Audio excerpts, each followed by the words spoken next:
Selamat pagi anak-anakku semua, salam jumpa kembali bersama Iwing dalam mata pelajaran PKN kelas 8. Baik, anak-anakku semua, hari ini kita sudah masuk pada kompetensi dasar 3, yaitu memahami tata urutan peraturan perundang-undangan dalam sistem hukum nasional di Indonesia. Dengan materi pokoknya yang pertama, makna tata urutan peraturan perundang-undangan di Indonesia.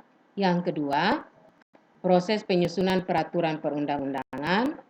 Yang ketiga, menampilkan sikap sesuai dengan peraturan perundang-undangan. Anak-anakku semua, kita mulai dengan materi yang pertama, yaitu makna tata urutan peraturan perundang-undangan di Indonesia. Seperti kita ketahui, negara Indonesia adalah negara hukum, sebagaimana dinyatakan dalam Undang-Undang Dasar Negara Republik Indonesia tahun 1945, pasal 1 ayat 3 yang berbunyi, negara Indonesia adalah negara hukum. Hal ini mengandung arti bahwa kehidupan bermasyarakat, berbangsa dan bernegara harus didasarkan pada hukum yang berlaku di Indonesia. Nah, anak-anakku semua, sistem hukum nasional merupakan hukum yang sesuai yang berlaku di Indonesia dengan semua elemennya yang saling menunjang satu dengan yang lain dalam rangka mengantisipasi mengatasi permasalahan yang timbul dalam kehidupan bermasyarakat, berbangsa, dan bernegara yang berdasarkan Pancasila dan berdasarkan Undang-Undang Dasar Negara Republik Indonesia tahun 1945.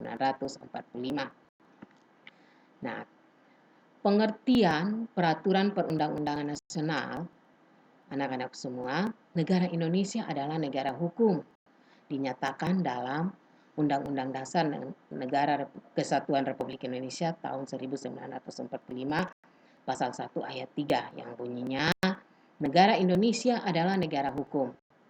Artinya, kehidupan bermasyarakat, berbangsa, dan bernegara harus berdasarkan hukum yang berlaku di Indonesia. Nah, peraturan perundang-undangan menurut Undang-Undang Nomor 12 Tahun 2011 memiliki pengertian peraturan tertulis yang memuat norma hukum yang mengikat secara umum dan dibentuk atau ditetapkan oleh lembaga negara atau pejabat yang berwenang melalui prosedur yang ditetapkan dalam peraturan perundang-undangan secara formal. Misalnya, tata tertib sekolah, peraturan di lingkungan rumah tangga, peraturan daerah, peraturan pemerintah. Anak-anak semua, tata urutan peraturan perundang-undangan. Nah, tata urutan peraturan perundang-undangan yang dilakukan di Indonesia sesuai dengan prinsip-prinsip atau asas umum yang berlaku dalam hukum, yaitu yang pertama, dasar peraturan perundang-undangan. Yang kedua, hanya peraturan perundang-undangan tertentu saja yang dapat dijadikan landasan yuridis. Yang ketiga, peraturan perundang-undangan yang masih berlaku hanya dapat dihapus, dicabut, atau diubah oleh peraturan perundang-undangan yang sederajat atau lebih tinggi. Yang keempat, peraturan perundang-undangan yang baru mengesampingkan peraturan perundang-undangan yang lama. Yang kelima, peraturan perundang-undangan yang lebih tinggi mengesampingkan peraturan perundang-undangan yang lebih rendah. Yang keenam, peraturan perundang-undangan yang bersifat khusus mengesampingkan peraturan perundang-undangan yang bersifat umum. Yang ketujuh, setiap jenis peraturan perundang-undangan memiliki materi yang berbeda. Anak semua, ada beberapa jenis hierarki peraturan perundang-undangan di Indonesia sesuai dengan pasal 7 nomor 12 tahun 2011 tentang pembentukan peraturan perundang-undangan, yaitu yang pertama, Undang-Undang Dasar Negara Republik Indonesia tahun 1945. Yang kedua, ketetapan Majelis Permusyawaratan Rakyat. Yang ketiga, undang-undang atau peraturan pemerintah pengganti undang-undang. Yang keempat, ada peraturan pemerintah. Yang kelima, ada peraturan presiden. Terus yang keenam, ada peraturan daerah provinsi. Yang ketujuh, ada peraturan daerah kabupaten atau kota. Nah, anak-anakku semua, seperti yang ditegaskan dalam pasal 6 bahwa materi muatan peraturan perundang-undangan harus mencerminkan asas sebagai berikut. Itu yang pertama, ada pengayoman.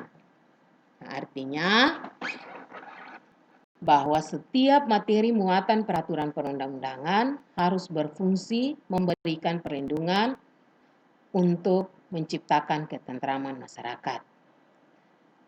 Yang kedua, itu kemanusiaan. Artinya bahwa setiap materi muatan peraturan perundang-undangan harus mencerminkan perlindungan dan penghormatan hak asasi manusia serta harkat dan martabat setiap warga negara dan penduduk Indonesia secara proporsional. Yang ketiga, kebangsaan. Artinya bahwa setiap materi muatan peraturan perundang-undangan harus mencerminkan sifat dan watak bangsa Indonesia yang majemuk dengan tetap menjaga prinsip negara kesatuan Republik Indonesia. Yang keempat, ada kekeluargaan. Artinya bahwa setiap materi muatan peraturan perundang-undangan harus mencerminkan musyawarah untuk mencapai mufakat dalam setiap pengambilan keputusan. Yang kelima, kenusantaraan. Artinya bahwa setiap materi muatan peraturan perundang-undangan senantiasa memperhatikan kepentingan seluruh wilayah Indonesia dan materi muatan peraturan perundang-undangan yang dibuat di daerah itu merupakan bagian dari sistem hukum nasional yang berdasarkan Pancasila dan Undang-Undang Dasar Negara Republik Indonesia tahun 1945. Yang keenam, ada Bhinneka Tunggal Ika. Itu artinya bahwa materi muatan peraturan perundang-undangan harus memperhatikan keragaman penduduk, agama, suku, dan golongan, kondisi khusus daerah, serta budaya dalam kehidupan bermasyarakat, berbangsa, dan bernegara. Yang ketujuh, keadilan. Bahwa setiap materi peraturan perundang-undangan harus mencerminkan keadilan secara proporsional bagi setiap warga negara. Yang kedelapan, ada kesamaan kedudukan. Itu artinya bahwa dalam hukum dan pemerintahan, setiap materi muatan peraturan perundang-undangan tidak boleh memuat hal yang bersifat membedakan berdasarkan latar belakang, yaitu antara lain agama, suku, ras, golongan, gender, ataupun status sosial. Yang kesembilan, ada ketertiban dan kepastian hukum. Itu artinya bahwa setiap materi muatan peraturan perundang-undangan harus dapat mewujudkan ketertiban dalam masyarakat melalui jaminan kepastian hukum. Dan yang terakhir, ada keseimbangan, keserasian, dan keselarasan. Artinya bahwa setiap materi muatan peraturan perundang-undangan itu harus mencerminkan keseimbangan, keserasian, keselarasan antara kepentingan individu, masyarakat, serta kepentingan bangsa dan negara. Oke, baik anak-anak, kita masuk bagian materi yang kedua, yaitu proses penyusunan peraturan perundang-undangan. Peraturan perundang-undangan yang disebutkan dalam tata urutan perundang-undangan yang diatur dalam Undang-Undang Nomor 12 Tahun 2011 itu yang pertama, Undang-Undang Dasar Negara Republik Indonesia tahun 1945. yang mana itu merupakan hukum dasar dalam peraturan perundang-undangan. Yang kedua, ketetapan MPR. Itu adalah putusan majelis yang memiliki kekuatan hukum mengikat ke dalam dan keluar majelis. Yang ketiga, undang-undang dan peraturan pemerintah pengganti undang-undang.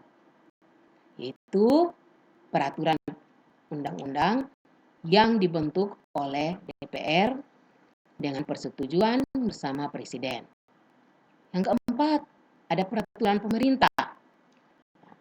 Itu yaitu peraturan perundang-undangan yang ditetapkan oleh Presiden untuk melaksanakan undang-undang. Yang kelima, peraturan Presiden, yaitu peraturan perundang-undangan yang ditetapkan oleh Presiden untuk menjalankan pemerintah peraturan perundang-undangan yang lebih tinggi. Yang keenam, peraturan daerah provinsi, yaitu peraturan undang-undang yang dibentuk oleh DPRD provinsi dengan persetujuan bersama gubernur. Yang ketujuh, ada peraturan daerah kabupaten atau kota, yaitu peraturan perundang-undangan yang dibentuk oleh DPRD kabupaten atau kota dengan persetujuan bersama bupati dan wali kota.